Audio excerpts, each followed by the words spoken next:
मुंबई नाशिक महामार्गावर कसारा घाटात वाहतूक कोंडी झाली। अवजड वाहनं बंद पडल्याने मोठी वाहतूक कोंडी झाली। नाशिककडे जाणाऱ्या मार्गावरील वाहतूक कासव गतीने सुरू आहे। वाहतूक कोंडी सोडवण्यासाठी हे प्रयत्न सुरू आहेत। मुंबई नाशिक या महामार्गावर कसारा घाटामध्ये वाहतूक कोंडी या ठिकाणी झालेली आहे। हे दृश्य आपण पाहतोय। मुंबई नाशिक महामार्गावर कसारा घाटात मोठ्या प्रमाणात वाहतूक कोंडी झालेली आहे। हे दृश्य आपण पाहतोय। लांबच लांब गाड्यांच्या रांगा लागल्याचं या ठिकाणी पाहायला मिळतंय। मोठ्या प्रमाणात प्रवाशांची मात्र या ठिकाणी गैरसोय होत आहे। मुंबई नाशिक या महामार्गावर कसारा घाट आहे। कसारा घाटावरती सध्या वाहतूक कोंडी झाली।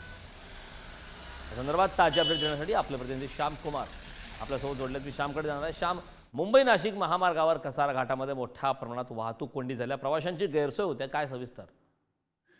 एकंदरीत आज सकाळी 8 वाजल्यापासून मुंबई नाशिक महामार्गावरील जुन्या कचरा घाटामध्ये काही अवजड वाहनं बंद पडल्यामुळे आज सकाळपासून ट्रॅफिक मोठ्या प्रमाणात आहे। आणि अवजड वाहनं अशा ठिकाणी बंद पडले, ज्या वळणावर बंद पडले तिथे काही सोर्स गाडी काढण्याचा काही सोर्स नाही, तरी पण एकेरी वाहतूक सुरू करण्याचा प्रयत्न महामार्ग पोलीस करीत आहेत।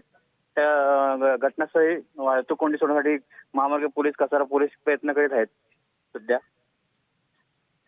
नक्कीच श्याम, खूप खूप धन्यवाद या महत्त्वपूर्ण अशा माहितीसाठी।